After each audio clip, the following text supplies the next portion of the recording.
मित्रों, उत्तर प्रदेश लेखपाल भर्ती 2022 हिंदी व्याकरण से पूछे जाने वाले प्रश्नों की श्रृंखला के साथ आज भाग 6 में उपस्थित हुआ हूं। इसी क्रम में पहला प्रश्न आ रहा है, मेरी भव बाधा हरो राधा नागर सोई, जातन की झाई पर श्याम हरि दुत होय। इस पंक्ति में छंद पूछा गया है तो दोहा छंद है। अगला प्रश्न है, चौपाई छंद में चरणों की संख्या कितनी होती है? तो चौपाई में 4 चरण होते हैं। अगला प्रश्न है, हरिगीतिका छंद के प्रत्येक चरण में मात्राओं की संख्या कितनी होती है? तो उत्तर है 28 मात्राएं होती हैं। अगला प्रश्न है, रघुपति राघव राजा राम में कौन सा अलंकार है? तो इसमें रा वर्ण की पुनरावृत्ति के कारण अनुप्रास अलंकार है। अगला प्रश्न है, जहाँ उपमेय में उपमान की संभावना की जाए वहाँ कौन सा अलंकार होता है? तो वहाँ पर उत्प्रेक्षा अलंकार होता है। अगला है, जो घनीभूत पीड़ा थी मस्तक में स्मृति सी छाई, दुर्दिन में आंसू बनकर क्यों आग बरसने आई। इन पंक्तियों में कौन सा रस है? तो उत्तर है करुण रस। अगला प्रश्न है, 3 वर्णों के समूह को क्या कहा जाता है? तो 3 वर्णों के समूह को कहा जाता है गण। प्रश्न अगला है, पानी परात को हाथ छुयो नहीं, नैनन के जल सो पग धोए। इन पंक्तियों में कौन सा अलंकार है? तो इन पंक्तियों में अतिशयोक्ति अलंकार है। प्रश्न अगला है, बंदहु गुरुपद कंज में कौन सा अलंकार है? तो इस पंक्ति में अलंकार रूपक है। अगला है, वाचक शब्द किसे कहते हैं? वाचक शब्द किसे कहते हैं, ये प्रश्न पूछा गया है। प्रश्न नंबर 10, तो जिन शब्द से उपमा दी जाती है उसे वाचक शब्द कहते हैं। अगला प्रश्न है, मन पछितई है अवसर बीते में कौन सा रस है? तो इस प्रश्न में शांत रस है। प्रश्न अगला है, प्रथा और प्रथा शब्दों का अर्थ बताइए। प्रथम जो प्रथा लिखा हुआ है उसका रीति है और दूसरा कुंती।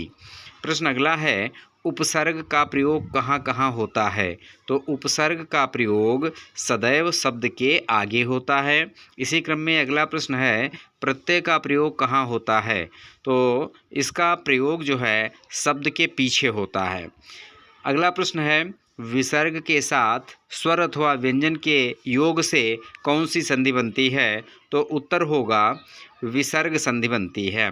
प्रश्न अगला है, स्वर के साथ विकार होने से कौन सी संधि बनेगी? तो इसका उत्तर होगा स्वर संधि होगी। प्रश्न अगला है, राज्ञा शब्द में विभक्ति और वचन बताइए। राज्ञा शब्द में तृतीया विभक्ति और एक वचन का प्रयोग किया गया है। प्रश्न अगला है, जगत्सु शब्द में विभक्ति और वचन बताइए। तो इसका उत्तर होगा जगत्सु शब्द में सप्तमी विभक्ति बहुवचन का प्रयोग किया गया है। प्रश्न नंबर अगला है, सर्वस्व शब्द में विभक्ति और वचन बताइए। तो इसका उत्तर होगा सर्वस्व शब्द में षष्ठी विभक्ति और एक वचन का प्रयोग किया गया है। प्रश्न नंबर 20 है, तिष्ठामः शब्द में पुरुष और वचन बताइए। तो इसका उत्तर होगा तिष्ठामः शब्द में उत्तम पुरुष बहुवचन का प्रयोग किया गया है। प्रश्न अगला है, चक्रपाणि में कौन सा समास है? तो इसका उत्तर होगा चक्रपाणि में बहुव्रीहि समास है। प्रश्न अगला है, द्वंद्व समास में किस पद की प्रधानता होती है? तो इसका उत्तर होगा द्वंद्व समास में दोनों पदों की प्रधानता होती है। प्रश्न अगला है, द्विगु समास में कौन सा पद संख्यावाचक होता है? तो इसके लिए उत्तर है प्रथम पद। प्रश्न नंबर 24 है, कारक कितने होते हैं? तो कारकों की संख्या हिंदी में अलग है जो 8 है और संस्कृत में केवल 6 कारक होते हैं। प्रश्न अगला और अंतिम है, कौन सी संख्याओं के रूप तीनों वचनों में चलते हैं? 1 से 4 तक की संख्याओं के रूप जो हैं तीनों वचनों में चलते हैं। मित्रों, इस वीडियो को अंत तक देखने के लिए धन्यवाद। अपने साथियों तक इसे शेयर अवश्य करें और इस चैनल को सब्सक्राइब अवश्य कर लें।